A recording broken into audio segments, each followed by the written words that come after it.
Listo, entonces DYDX ya se adelantó, ahí teníamos la zona de venta y bueno, ya toca buscar otro par.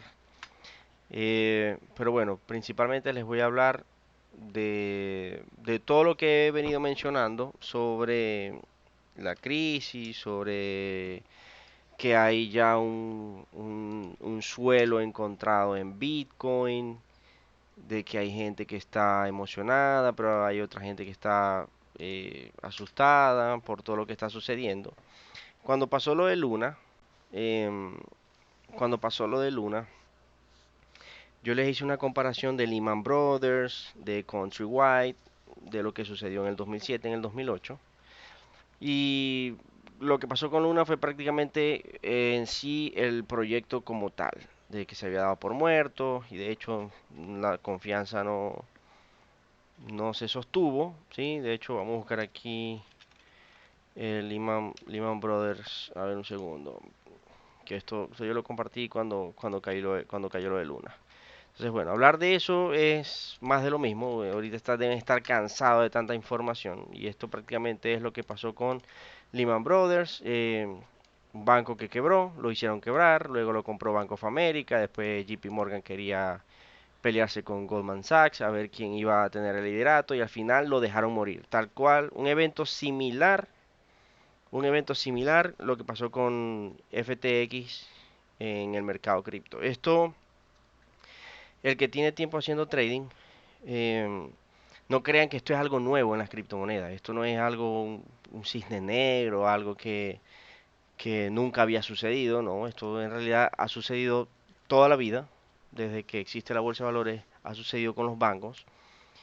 Entonces, ¿qué les quiero decir con esto? Que el dinero, los que yo le venía diciendo, el efectivo nadie te lo va a poder quitar, el dinero digital no vale nada y no va a valer nada en caso de que ocurra algo como lo que pasó con FTX, como lo que pasó con MTGOX y lo que podrá seguir sucediendo con otros exchanges. Eh, Eso lo que hace es que la gente se asuste, saque la liquidez y eso es entender parte del movimiento o de un ciclo de lo que les vengo diciendo, que el Bitcoin nace de una crisis económica. Em, y el objetivo principal del Bitcoin, a veces dicen que uno es loco, pero bueno, hay que leer y investigar. Parte de lo que es Bitcoin hoy en día es simplemente la legalización de ese dinero que sucedió, que se robaron en el 2008. Ese dinero de las inversiones, del gasto social, de las pensiones. Entonces hay que entender cómo se da quiebra un banco, cómo se da quiebra una institución cuando el dinero es prestado. Entonces creo que la manera más fácil es un banco nacional o un banco privado de cualquier país, donde uno va, deposita el dinero, el banco invierte ese dinero en la bolsa o en una acción o en algún bono. Ese bono se va a pérdida, el dinero que era tuyo que depositaste en el banco hace trading con ese dinero, el banco pierde la plata, se da quiebra y todo el mundo pierde. Eso es la función y eso es lo que pasó con FTX. Acuérdense que em, las billeteras de los exchanges no son de nosotros. Lo que tú tienes guardado en Binance, tienes Bitcoin, tienes USDT, pero eso no es tuyo. Esa billetera es prestada de Binance, ¿sí? Al menos que sea una billetera fría, una billetera, un Trezor o algo que sea con un Ledger, exactamente. ¿Sí? Eso sí es tuyo.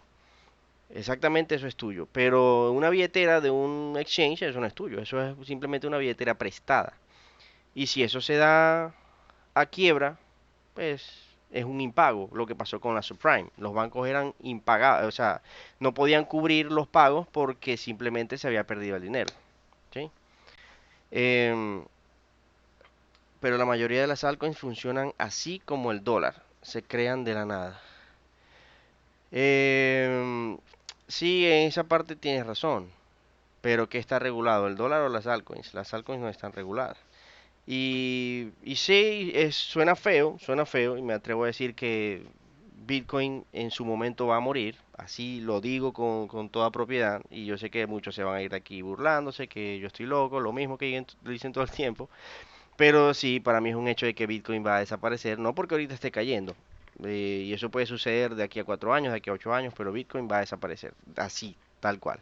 Como puede desaparecer el dólar, como puede desaparecer el yuan chino, pero Bitcoin va a desaparecer, literal. Entonces, bien, entrando en materia, quiero que me digan si ustedes ven mi Telegram aquí, ¿sí? ¿Se ve? ¿No se ve? ¿Sí? ¿Lo ven ahí? Ok, bueno, yo les compartí en el canal de Telegram la asignación de capital y la renta variable. Ustedes saben que hace rato vengo hablándoles sobre las cosas de economía o los aspectos de economía, que la renta fija, la renta fija es cuando hay un ingreso neto de que se puede confiar en él y que siempre va a estar mes a mes. Por ejemplo, eso es una renta fija. El que tenga un vehículo alquilado, el que tenga una casa, un apartamento en arriendo por un contrato de un año, sabe que la renta fija es mes a mes. Pero la renta variable es algo que es muy volátil, como puede subir, como puede bajar, puede dar ganancias, como puede dar pérdidas. Entonces, ¿qué es lo que nosotros tenemos por un lado? La renta variable no es más que esta línea celeste que ustedes ven acá y la asignación de capital es la azul. ¿Qué significa esto? Que cuando nosotros estamos en un periodo o en un terreno negativo en la asignación de capital, eso significa que el dinero, ¿sí? La liquidez que viene de los exchanges, que viene de los brokers, ¿sí? Está disponible para ser inyectada en otro terreno. Ahora, la renta variable, ¿sí? Todavía no ha llegado a equilibrar, ¿sí? Esa liquidez, que es la liquidez que nosotros estamos esperando en el stock market, que es lo donde estamos esperando en el petróleo, en el oro, inclusive en las criptomonedas, ¿sí? Entonces, ¿qué es lo que se espera? Se espera que obviamente la renta variable, que donde pertenecen algunos ETF, dentro del cual Bitcoin está, en la parte tecnológica y trabaja junto de la mano con el SP500, ¿sí? Como parte de la renta variable necesita una caída más. Es decir, van a tratar de extraer lo que más se puede de dinero para poder llevar la liquidez hacia el ciclo en el que vamos a entrar. Acuérdense que así como Bitcoin, yo lo vengo mencionando, tiene su ciclo de cada 4 años que se llama halving, el mercado de la bolsa de valores como el SP500, el Dow Jones, el Nasdaq, las acciones tienen un ciclo cada dos años. El siguiente año, ¿sí? Es un momento de consolidación o de una pequeña recuperación para ese mercado de la bolsa de valores como tal. Ahora, el mercado cripto puede consolidar o puede seguir cayendo. Y eso es lo que yo les voy a explicar con fechas. Así como yo les digo, en noviembre vamos a caer, en octubre vamos a caer, en enero, febrero vamos a tener una recuperación, volvemos a tocar el suelo y de ahí esa es la señal. Pero así como las personas que trabajan con Elliot, yo los respeto mucho, pero no me gusta. Las personas que trabajan con Shockwave, las personas que trabajan con Trendline Support, todo ese tipo de cosas, yo trabajo con fechas. Entonces, los que me siguen y me conocen, pues saben que yo trabajo con fechas y les digo aquí va a subir, aquí va a bajar. Entonces, esto es parte para poder entender el asset allocation en cuanto a la bolsa de valores, porque cuando ustedes no tienen la menor idea de para dónde va la liquidez, ¿sí? No saben por qué un mercado está cayendo. Entonces, adicional a esto, ¿sí? Les compartí también el Philly Fed, que simplemente nos muestra que falta, por ejemplo, una pequeña caída más, que simplemente sería la secuela de una caída. Así como venimos cayendo, simplemente hacer fases de agotamiento. En este caso, pues cada subida equivale a una pequeña crisis y de ahí una recuperación, ¿sí? Entonces, bien. Ahora, muchos me preguntaron sobre esto, que es el forecast model versus el U-Stock model. Esto simplemente es una correlación en cuanto a qué dirección vamos al alza o a la baja, pero con qué dispersión. Es decir, qué tan junto va el mercado, ¿sí? Hacia el alza o qué tan junto va el mercado hacia la baja. Entonces, cada vez que nosotros vemos que esto parece una fase parabólica, ¿sí? Y parece un efecto gaseoso que cada vez se va dispersando mucho más, eso significa que el agotamiento, que el mercado al alza, ¿sí? Ya es difícil que de ahí inyecten más liquidez para poder duplicar o triplicar la capitalización de dicha moneda, dicho proyecto, dicho mercado, dicha acción, ¿sí? Por lo cual, cuando esto sucede, se conoce en el mercado tradicional como un split. Tesla hizo un split de sus acciones, es decir, si tú tenías $100 y la acción costaba $100, tenías una acción. Ahora, ellos hicieron un split, ejemplo, de una acción, ahora son dos, ¿sí? Vale 50, pero sigues teniendo los mismos 100. Es decir, que ahora tienes las mismas acciones. O sea, tienes más cantidad de acciones, pero equivalen al mismo precio. Y eso es lo que ha sucedido también en algunas altcoins, como pasó con Luna, que fue el evento más reciente. Pero eso ha sucedido con EasyFi, eso también pasó con Countrywide. Entonces, esto es lo que me indica a mí de que los precios en el asset allocation están llegando a sus fases de agotamiento para no buscar nuevos máximos, sino ir recuperando esos máximos. Entonces ya ahorita también vamos a mencionar sobre eso.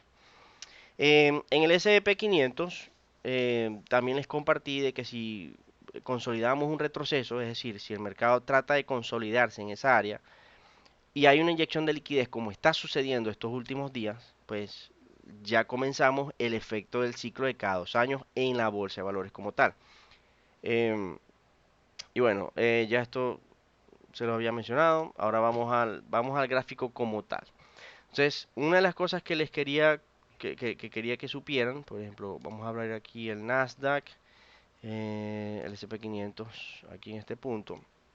Si nosotros observamos acá, sí, nosotros vemos que la última semana el mercado tuvo una recuperación de un 6.75%, pero siempre digo, si el mercado tiene correlación con el mercado de la bolsa de valores, o sea, cripto, y esto, ¿qué está sucediendo? Bueno, siempre tiene que haber una correlación, ¿sí? Positiva y tienen que ser varios factores. Así como se lo mencioné al principio, si Bitcoin tiene un ciclo de cada 4 años, la bolsa tiene un efecto de ciclo de cada 2 años para seguir al alza, para continuar con su camino.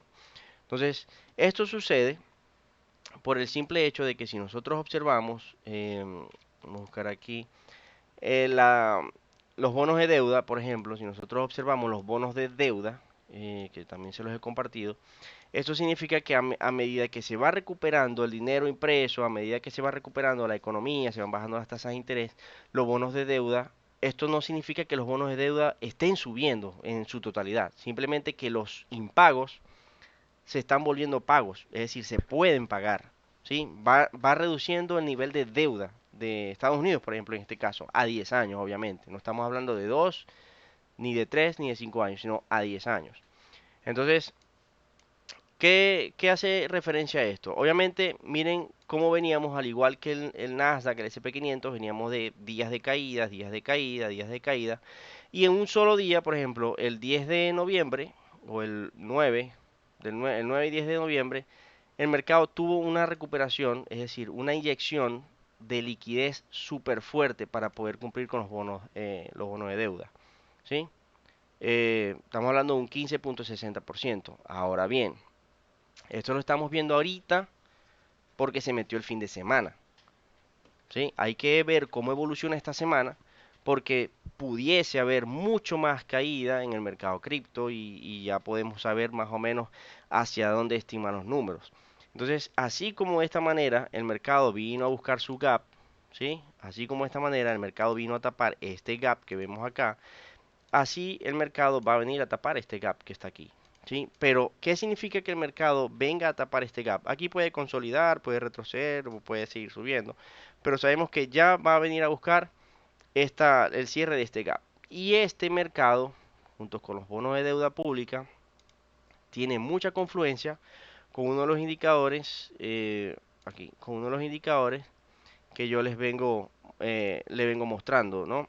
Que es cuando el mercado va a tener, o sea, les indicaba que cuando aquí llegara el mercado, en estas partes, el mercado iba a caer agresivamente. Entonces, ¿qué sucede? Yo espero que este mercado venga a caer, por lo menos, así como el otro sube y este tiene que bajar, por lo menos trato de ver que el mercado venga a cubrir esta zona de caída, con el gap de los bonos de deuda, ¿sí? Esto es simplemente el rendimiento de los bonos de deuda pública. Pero el otro es el pago de la deuda pública como tal. Entonces, ¿qué sucede? Acuérdense del video pasado, la clase, el análisis pasado. Si estamos en un ciclo, escuchen bien, si nosotros estamos fuera del halving, ¿sí? O se los voy a explicar de otra manera.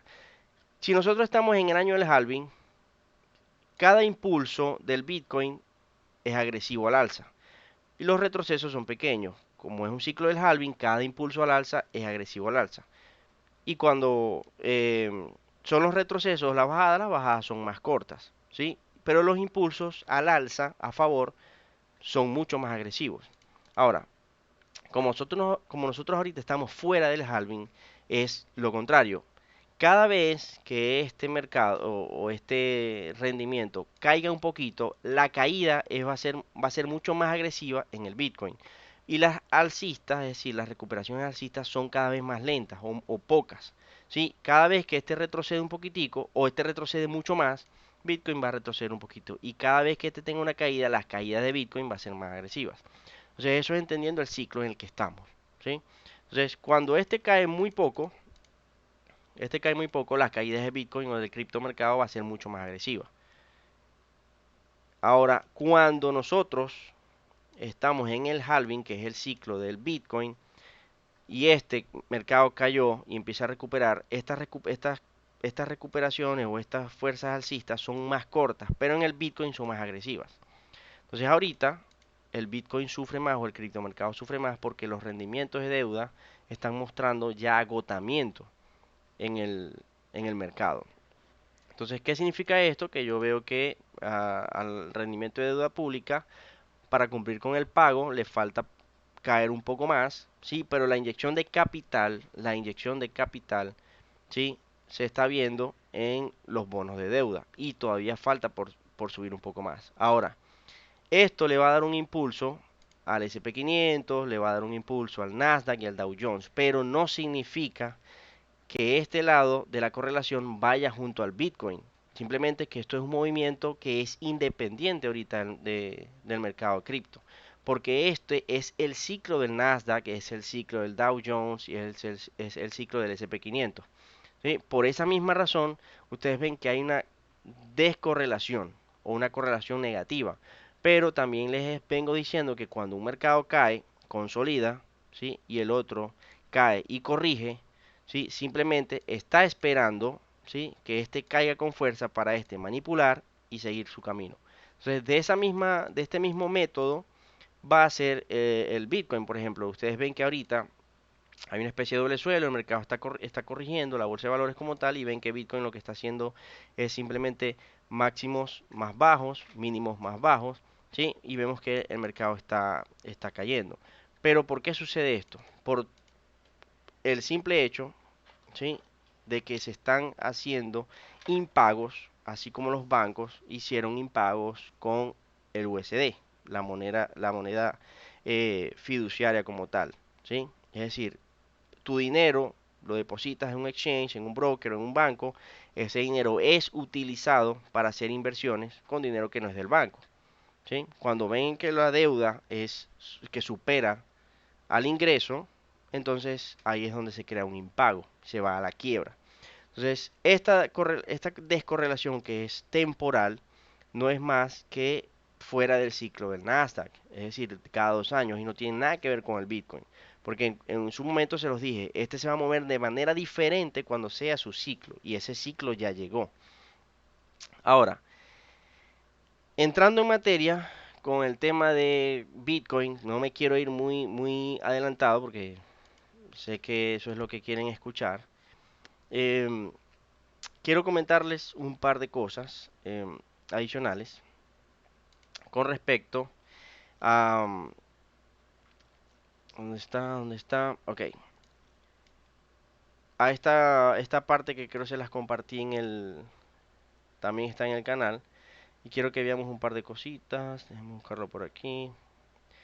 A ver, se lo busco rapidito, ya, no se vayan a desesperar. Creo que fue en julio, más o menos, que se los compartí. No recuerdo. Ok, por acá. Esto simplemente es la psicología del ciclo de mercado, ¿sí? Ahorita ya nosotros entramos en capitulación. De hecho, está tan confirmada la capitulación que FTX capituló. Eh, FTX va a quedar como borrado de la faz de la tierra del mercado cripto, algo así. Entonces, ya viendo esta psicología del ciclo de mercado cripto, por ejemplo, ya la capitulación se dio. Ahora simplemente vamos a entrar, ¿sí? En lo que es la rabia, la depresión, la desesperación, en esta parte del ciclo. Todas se han dado tal cual se las he venido compartiendo. Entonces, la más grave es esta. Ahora, ¿pero por qué yo la tengo por aquí? Bueno, resulta que esa parte en el CME de los ETF, no en el CME cripto, de los ETF, nosotros tenemos en esta parte del mercado un pequeño gap, ¿sí? Que no ha sido cubierto. Estamos hablando de los 10.000 y algo, ¿sí? En esta parte, los 10.000 y algo y los 9.700. Ese gap como tal no ha sido cerrado. Una cosa es que haya venido a recuperar y se haya ido, pero en realidad la liquidez que quedó aquí y que quedó aquí no ha sido capaz de venirla a cerrar el mercado. Entonces vamos a buscar esta parte del mercado, donde está aquí, donde la tengo yo por aquí, ¿sí? Y vamos hacia el ciclo.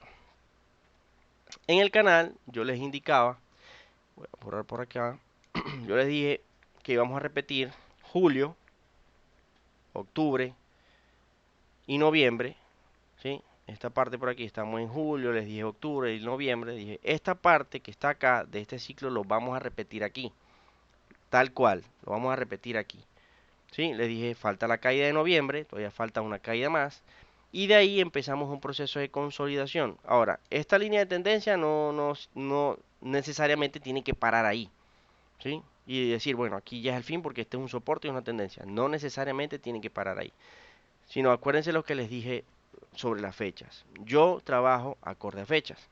Entonces, para poder entender esto, miren, yo me voy, por ejemplo, al 2014. Yo me voy al 2014 para explicarle un par de cosas acá. Entonces, por ejemplo, si yo me voy a cubrir por fechas, ¿sí? Como tal, y marco lo que fue julio 2014 y lo que fue, a ver, vamos a marcar por aquí noviembre, octubre, noviembre. Vamos a marcar aquí esto, lo que fue noviembre, ¿sí?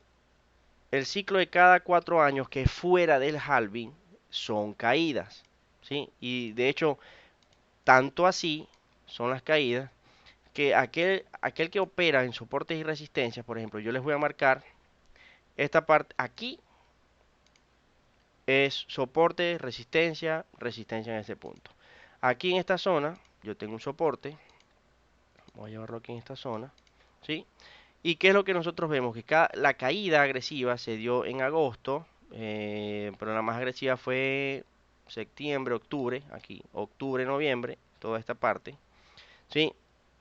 Y los que creían que había un soporte, les dio esperanza, recuperó, se emocionaron y cayó mucho más. Volvió a la recuperación y cayó mucho más, es decir, haciendo el doble suelo para mediados de noviembre en esa parte del ciclo, pero terminó quebrando a mucha gente, que fue enero del 2015. Ahora, si nosotros entramos en periodo de consolidación o acumulación Wyckoff, la consolidación o el periodo perfecto para poder estar dentro del mercado, ¿sí? Se llama enero, febrero y marzo del siguiente año antes. Sí, es decir, después de la caída, el siguiente año después de la caída, un año antes del halving. Entonces, vamos a ver a qué me refiero yo con esto. Esto simplemente pasó en 2014 y 2015. ¿Sí? Ahora bien, como trabajamos con fechas y trabajamos con ciclos, vamos a ver qué sucede aquí en octubre, qué sucede en octubre, consolidamos, subimos un poquito, engañamos a la gente, ¿sí? Vamos a hablar de soportes y resistencias acá en este punto, resistencias, soportes, aquí hay liquidez en esta zona, y el mercado aquí en esta parte cae definitivamente en noviembre, como se los indiqué en el canal, yo les dije, ahí busquen la fecha, pero no ven los movimientos, el mercado terminó cayendo. Ahora, acuérdense después de la caída, el siguiente año es la caída, estamos hablando de 2019, ¿sí? ¿Cuándo fue el halving? ¿Quién me dice cuándo fue el halving? 2020, perfecto. Entonces, acuérdense, un año después, es decir, enero, febrero y marzo después de la caída, es donde entramos nosotros en el periodo de consolidación, ¿sí? Es decir, un año antes del halving. Ahora bien, esto es lo que sucede enero, febrero y marzo después de la caída. Ya ustedes lo están viendo. Aquí es cuando ya declaran lo del COVID, todo lo que viene sucediendo, el mercado trató de, todavía si hablamos de liquidez, busca la liquidez que hay en esta área. Si vamos al pasado como tal, ¿sí? El mercado vamos a buscar aquí enero, febrero, aquí enero, febrero, aquí es donde se da la caída, el despegue, es decir, el año siguiente a la caída, un año antes del halving del 2016, el mercado despega y viene a buscar la liquidez que existe en esa área. Lo mismo que está sucediendo en este punto, ¿sí? Ahora bien, ¿qué sucede en noviembre? En esta parte, por ejemplo, vamos a marcar aquí los soportes y resistencias en esta zona. El mercado la rompe, sigue cayendo.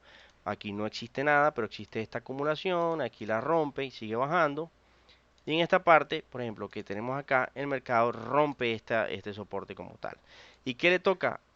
Si hablamos de repetición, aquí mucha gente está esperando un doble suelo. La verdad, yo no creo que ese doble suelo se vaya a cumplir. Aquí lo más probable es que liquiden a la gente y esto siga cayendo, sigue cayendo, sigue cayendo. Por consiguiente, estamos hablando de fechas. Entonces, aquí tenemos un soporte tendencial que sí, o sea, efectivamente aquí hay una parte entre los 11.000 y los 13.000 donde el mercado debería detenerse. ¿Por qué debería detenerse? O sea, una subida corta, porque aquí existe una resistencia que pudiese convertirse en soporte, el mercado recupera, empieza su periodo de consolidación, los mechazos, ¿sí? Para buscar el camino del VWAP, es decir, lo que es la tendencia como tal, tanto bajista, como se cumple en este punto, como es la búsqueda de la liquidez que existe aquí en esta zona. Ahora, eso no garantiza de que ahí estructuralmente sea el suelo. Escuchen bien, el suelo para mí es la fecha, es decir, enero, febrero, marzo del 2023, donde nos agarre el mercado. Esa es la fecha del suelo del mercado. La gente piensa en un número.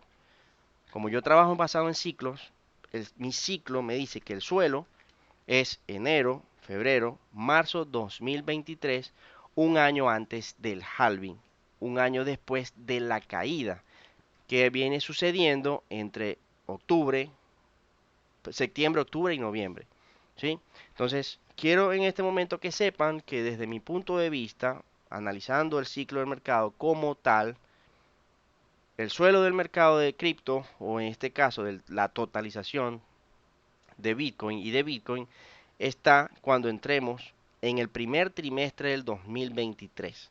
¿Sí? Porque si ustedes han visto la clase de ciclos trimestrales con la que yo he visto y se los he compartido hace meses en YouTube, ¿sí? Cuando terminamos un trimestre a fin de año bajista con un ciclo que está fuera del halving, sabemos que el siguiente año y el primer trimestre es la recuperación, ¿sí? Pero una recuperación puede ser en búsqueda de liquidez, es decir, aquí el mercado, no sé, imaginemos que nos agarre aquí enero y febrero y marzo, pues. El mercado se va, muchos se van a decir, no, que esto se fue sin mí, voy a comprar y empieza a bajar y luego venden en pérdida. Cuando él regrese y busque la liquidez que dejó en la zona, es decir, donde reaccionó, ¿sí? Aquí, en esta parte, donde nos agarre, puede ser aquí, puede ser aquí, puede ser en los 5.000, puede ser en los 3.000, donde sea, pero que sea enero, febrero, marzo, él se va a ir, va a volver a venir para volver por nosotros y ahí es la confirmación del suelo, ¿sí?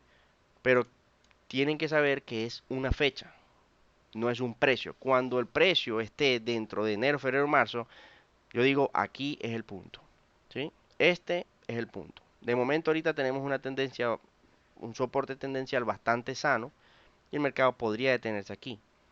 Pero recuerden que tenemos un gap en los 10.000 y en los 9.500, que es esta pequeña zona que está aquí, ¿sí? Ahí el mercado puede irse, recuperar, venir a buscar la liquidez, es decir, hacer una reacción al alza, testea la zona buscando la liquidez y aquí es donde el mercado empieza a recuperar.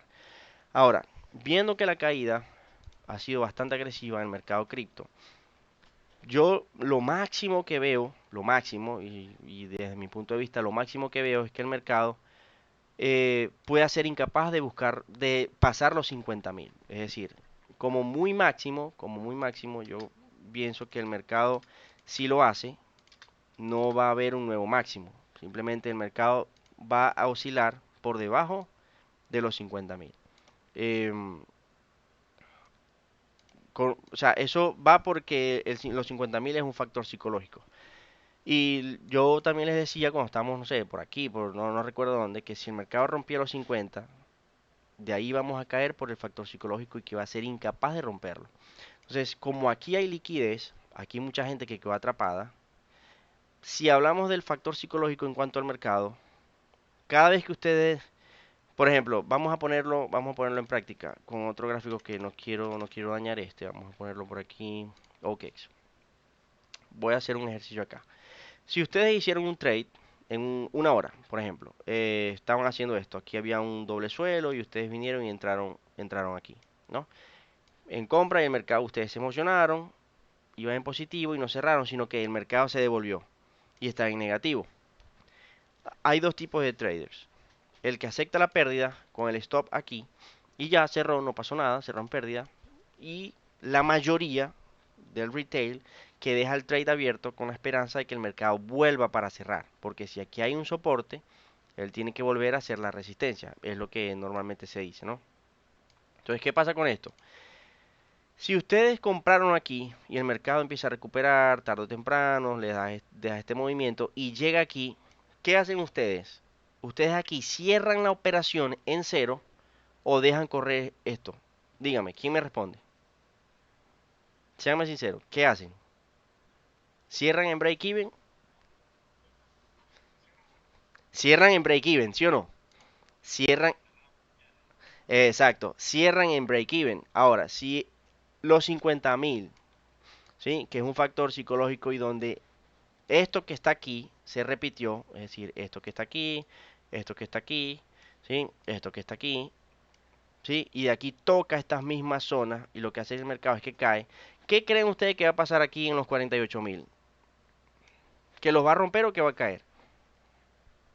Que ahí hay mucha liquidez, demasiada. Tanto así, ¿sí? Tanto así que el que trabaja con el Hitmap, por ejemplo, yo se lo pongo en esta área, miren aquí, en esta área, si yo agarro esto, solamente con ver el gráfico, ni siquiera usar indicadores, aquí hay un soporte, aquí hay acumulación, aquí hay acumulación, aquí hay acumulación, aquí hay una resistencia, aquí hay otra resistencia.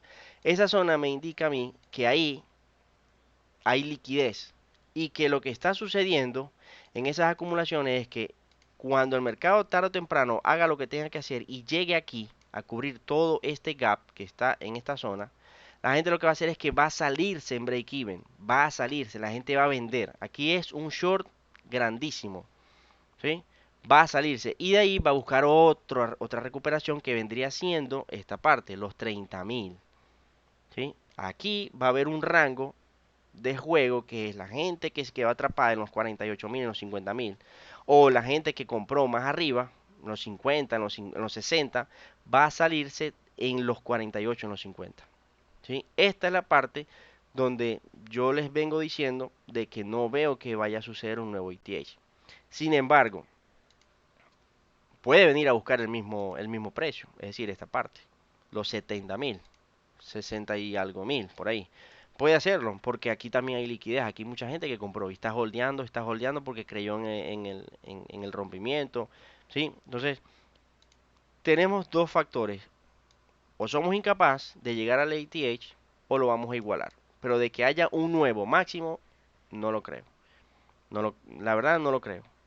Entonces, dos cositas que se dijeron aquí bastante importantes. Por favor, si me ayudan con los micrófonos estaría genial. Eh, gracias, Franco. Entonces, dos cositas aquí importantes. La fecha nos va a decir cuál es el suelo de Bitcoin, ¿sí? Obviamente hay un gap en los 9.000 y en los 10.000. Eso estructuralmente funciona, estructuralmente, ¿sí? Esa es la parte técnica, el análisis técnico como tal.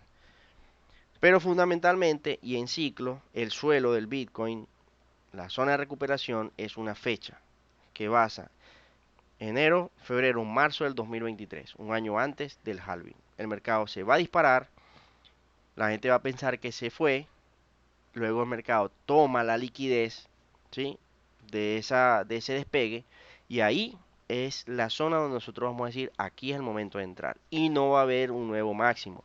Lo puede igualar o inclusive llegar a los 50 y caerse, pero para mí no va a haber ningún nuevo máximo. ¿Por qué? Por el simple hecho de lo que les compartí aquí. Les dije como que el que estudia química lo puede saber, ¿no? El efecto gaseoso que existe en la correlación de los mercados. Esto se está perdiendo. ¿Sí? ¿Ven mi gráfico? ¿Sí? ¿O no? Ok, esta parte, miren cómo o sea, es el efecto parabólico. Si está muy compresionado, o sea, muy pegado, pues obviamente hay mucha liquidez por subir, pero ya la liquidez para doblar o hacer un triple, eh, un por 3 un por 5 en Bitcoin está difícil porque aquí todo este allocation está separado. Es decir, la liquidez no está ahí y está difícil volverle a entrar, ¿sí? Si BTC desaparece, ¿qué lo sustituye? ¿A dónde se va ese dinero? Bueno, ahí es donde tenemos que hacer uso de todas estas herramientas, de los bonos de rendimiento, ¿sí? Porque ahí es donde viene el periodo del oro, donde viene el periodo del petróleo, del stock market, las acciones de tecnología y todo ese tipo de cosas. De hecho, tanto así, miren, tanto así que si nosotros vemos, por ejemplo, em, el, el dinero que hay en las acciones, ¿sí? De la Reserva Federal, por ejemplo, voy a buscar aquí el mes, ¿sí? Y yo a esto le coloco un periodo de 2 años en Williams Percentage Rate, que es el rango de Williams de cada 2 años. Em, aquí ya va, ¿dónde está este? Por ejemplo, miren, esto es el valor real del dólar, ¿sí? Esto es el valor del real del dólar, cuánto ha caído, ¿sí? Y cuánto debe igualar cuando él tenía poder, por ejemplo, vamos a así decirlo. Entonces ahorita nosotros estamos en el ciclo de cada 2 años, estamos en lo más pegado al suelo. Y aquí pasa algo interesante, que a pesar de que esto es un gap y aquí otro gap, y este es la resistencia, perdón, este es el suelo que se puede convertir en resistencia, el dinero, el dólar como tal, ¿sí? Va a tomar valor en las acciones, ¿sí? Más que todo en las acciones. Nosotros estamos en el suelo, pegado al suelo, y cada vez que a nosotros hemos tenido la oportunidad de entrar en este terreno, el mercado ha despegado al alza. Aquí ha despegado al alza. Y aquí ya está saliendo de este periodo. A esto es lo que yo me refiero cuando habrá una secuela de que va a haber una caída pequeña para entrar en este territorio del 20 al 25%, ¿sí? Que le va a dar, por ejemplo, una recuperación aquí, nos va a engañar, va a caer, aquí también va a entrar en este periodo, en este terreno, ¿sí? Cae, la gente se va a desanimar y aquí es donde el mercado debe recuperar. Y aquí es donde el mercado vuelve a recuperar entrando en este terreno, ¿sí? Entonces veo que el dinero va más y se va a inyectar más en las acciones que en el mercado cripto. Ahora, hablamos del dinero real y el movimiento del ciclo en las acciones. Lo mismo sucede. En el periodo de cada 2 años que nosotros tocamos suelo, ¿sí? En el gráfico mensual del dinero real, ustedes lo pueden observar aquí. ¿Qué sucedió aquí, por ejemplo? En esta parte. Crisis. Pero el dinero de las acciones se recuperó. El dinero de las acciones, aquí, por ejemplo, en esta acumulación, el mercado recuperó. Aquí fue incapaz de tocar la parte baja. Y ahorita nosotros estamos ya en esta zona. Entonces, ¿qué creen ustedes que es lo que puede pasar? ¿Hacia dónde va el dinero? ¿Sí? Todo esto del dinero de las acciones está inyectándose en las tecnologías, pero que sean útiles. Acuérdense que Bitcoin en realidad no es útil. Bitcoin no proporciona trabajo, ¿sí? Esto es especulación, o sube o baja, pero en realidad esto no da trabajo. Esto no es el campo. donde se siembra y Bitcoin produce cebollas, produce papas, ¿no? ¿Sí? ¿Qué produce? Tecnología. ¿Qué tipo de tecnología? Transacciones. Para eso se está desarrollando un computador cuántico, proyectos cuánticos de Google, ¿sí? De Microsoft, de Stellar, de Ripple. Pero en realidad Bitcoin no es nada, no da trabajo, ¿sí? Entonces aquí, por ejemplo, vuelve a suceder, vuelve a suceder lo mismo. En esta parte es el dinero real de la Reserva Federal como tal. ¿Qué estamos esperando? Una caída. Puede ser que exista una caída en el stock market para darle una subida y entrar otra vez en el terreno alcista de las acciones. Puede ser que sí, puede ser que no. Pero lo que me dice a mí es que el dinero real, ¿sí? No lo que tiene la Reserva Federal, porque la Reserva Federal puede decir lo que sea. Pero el dinero real como tal ya está en un terreno alcista. Perdón, no alcista, simplemente en un terreno de compra. Entonces, cuando esto esté así y nosotros entramos al BLX, lo que pasa es que yo el BLX lo tengo, que yo solamente lo entiendo, ¿sí? Miren, el BLX ya está en esa zona. Miren, nosotros estamos ahorita en noviembre. Miren, miren bien, vamos a... Usman, es que se va a volver un desastre. Vamos a buscar otro gráfico. El Bitstamp. Vamos a buscar aquí el Bitstamp. Bueno, otro desastre también. Denme un segundo. Es que quiero compartírselos. A ver, Bitcoin. Bitcoin Futures. Market Cap. BTC USD. T. Vamos a buscar esto a ver. No, tampoco. Bueno, vamos a buscar el BLX. Yo ahorita veo cómo lo resuelvo. A ver, BLX. Voy a borrar esto. No quiero borrarlo, pero vamos a ver qué hacemos. Miren. En esta zona, que fue donde les dije, lo que es 2014, ¿sí? Estamos en terreno de acumulación, de compra. Lo mismo sucedió aquí, noviembre del 2018, 2014, y estamos ahora en el 2022, en terreno, ¿sí? Cuando sea la fecha, escuchen bien, enero, febrero, marzo del 2023, ¿qué tiene que hacer el mercado? Sale de esta, por ejemplo, hace algo así, por ejemplo, el mercado en esa acumulación despega, vuelve, aquí es nuestra señal de compra para entrarle al mercado.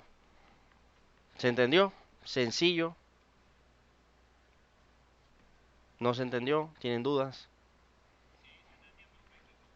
No hay nada complicado, ¿verdad? Eso es todo. ¿Cierto que no? Ok. Nada complicado. Ya el porcentaje de William a cada 2 años está ahí. Simplemente necesitamos enero, febrero, marzo del 2023. ¿Sí? Y adicional a eso, por estructura, mi teoría de cuartos, aparte de que los estudiantes saben qué es la teoría de cuartos, aparte de que el gap existe entre los 10.000 y los 9.000, la teoría de cuartos me da a mí que exactamente el número estructural, no por fecha, el nivel estructural son los 9.500. Si eso confluye enero, febrero, marzo, teoría de cuartos, ¿sí? Con el gap, aquí ya son tres factores que nos favorecen aquí en este precio. Pero tienen que confluir los tres, el gap, la fecha, o sea, todo tiene que concordar con esa fecha. Porque claro, Bitcoin puede llegar a los 5.000, como les dije, ¿sí? De hecho, el Fed Pump o la subida del Bitcoin es cuando comienza el Fed Pump, ¿sí? Que son las bajadas de las tasas de interés y la inyección de dinero y la flexibilidad económica está en los $5.000 de Bitcoin. Les dije, van a comprar un Bitcoin en 5.000 si no se apura enero, febrero y marzo. ¿Sí? Para allá va el camino. Si no se apura la flexibilidad económica. Pero de momento, el suelo de Bitcoin por estructura en cuartos y en gap son los 9.000 y los 10.000. Fundamentalmente en fechas, para mí, como lo he venido haciendo, que se lo he venido compartiendo, hey, busquen 2018, octubre, noviembre, busquen 2014, octubre, noviembre. Fundamentalmente, en cuanto a fechas, enero, febrero, marzo 2023, un año después de la bajada, un año antes del halving, es el suelo donde esté. Es el suelo de Bitcoin. ¿Que va a haber un nuevo ETH? No. Todavía pienso que igualarlo es complicado. O sea, llegar a los 67, llegar a los 66, para mí todavía pienso que es complicado. Sigo viéndolo máximo en 48.50. De ahí no lo veo más todavía. Entonces, em, quería compartirles eso para que más o menos tuviesen una idea de cómo es el punto de vista que yo cómo lo manejo. Y pues obviamente en el corto plazo no creo la verdad que vaya a respetar este suelo. Puede hacerlo, ¿sí? Puede hacerlo. Por ejemplo, aquel que quiera hacer scalping, por ejemplo. Sí, aquí hay un OTE que le llaman, algo así. Ahí hay un OTE, ya reaccionó, puede seguir subiendo. Pero de verdad, el gráfico diario, por ejemplo, a mí no me muestra nada positivo. De hecho, si esto hubiese hecho así, tuviese más jugada y viniera a hacerlo aquí, uff, yo digo, bueno, sí, aquí sí le entro. Pero aquí tan corto y preciso ahí no me gusta. De hecho, de verdad que a mí ahí no me gusta. ¿Sí? Ahora bien, muchos me enviaron que Wyckoff, que el sprint, que tal, en esta parte, que más o menos para que lo veamos desde otra perspectiva. Miren, voy a buscarlo así. Nosotros en esta zona tenemos un fractal. Son los máximos, la manipulación, los mínimos, la manipulación, el rompimiento y el testeo. Si yo agarro esto como fractal y hago el principio de fractalidad, que es crear el dibujo, ¿sí? Es crear el dibujo. Déjenme subirlo un poquitico más. Ya va. Aquí. Si yo hago esto como el principio de fractalidad, donde yo buscaría, ¿sí? Donde yo buscaría una compra pequeña es aquí, ¿sí? En los 14.800, en los 14.200 por ahí. Es decir, ahí yo aplicaría una compra pequeña, porque aquí yo tengo la salida, es decir, el rompimiento de una resistencia, un testeo y sigo subiendo, ¿sí? Esto, el testeo de una resistencia y sigo subiendo. Es el final de un fractal dibujado. Entonces, si pensamos en un doble suelo, ¿sí? Yo lo haría de este modo, por ejemplo, de que aquí sea la liquidez, de aquí la vino a buscar y aquí sería el doble suelo. Claro, un doble suelo imperfecto, ¿sí? Y tratar de venir a buscar esta zona, pero aquí, entre los 14.200 y los 14.700 aproximadamente. No lo haría aquí, tan evidente. Entonces, ojo con este número. Aquí cuando lleguemos ahí, podemos ir operando esa zona, pero fuera de ahí, de que aquí sea el suelo, no. Yo lo haría por fractalidad en esta área, ¿sí? Por fractalidad en esta área. De hecho, vamos a buscar aquí, a ver que en el gráfico diario, qué existe en esa zona. En ¿qué les dije? 14.000 y algo. Bueno, miren esto, en los 14.000. Aquí exactamente es la mecha del máximo anterior. Bueno, de este máximo, perdón, que dejó en el 2019. Ahí, 13.900. Aquí esta parte. 14.000. Este pedacito. Confluye con esta subida, confluye con esta resistencia y confluye con la fractalidad. El fin del fractal de esta fase de agotamiento que está aquí. ¿Sí? De esta fase de agotamiento que está aquí. Entonces, siguiendo con lo que les decía de las fechas, yo me voy al gráfico semanal. En Wyckoff tenemos algo bastante relevante, que son los picos. Un pico de agotamiento, ay, perdón, aquí, segundo pico de agotamiento, el tercer pico no se ha formado. Pudiésemos decir que todo esto es un pico. Entre el tercer y el cuarto pico es donde está el agotamiento. Entonces vamos a dejar que caiga, que haga la recuperación. Acuérdense lo que les dije. Digamos que esto sea uno, esto sea otro, esto sea otro. Cuando él haga una recuperación y vuelva por nosotros, esto lo vamos a catalogar como el neckline, el cuarto, y en el testeo, junto con las fechas que les dije, ese sería nuestro suelo. ¿sí? Y nuestra señal de entrada. Pero de momento em, quería que lo vieran de esta forma. Que yo siempre les doy tips con respecto a las fechas. Em, entonces voy a detener aquí la grabación y abrimos entonces el espacio.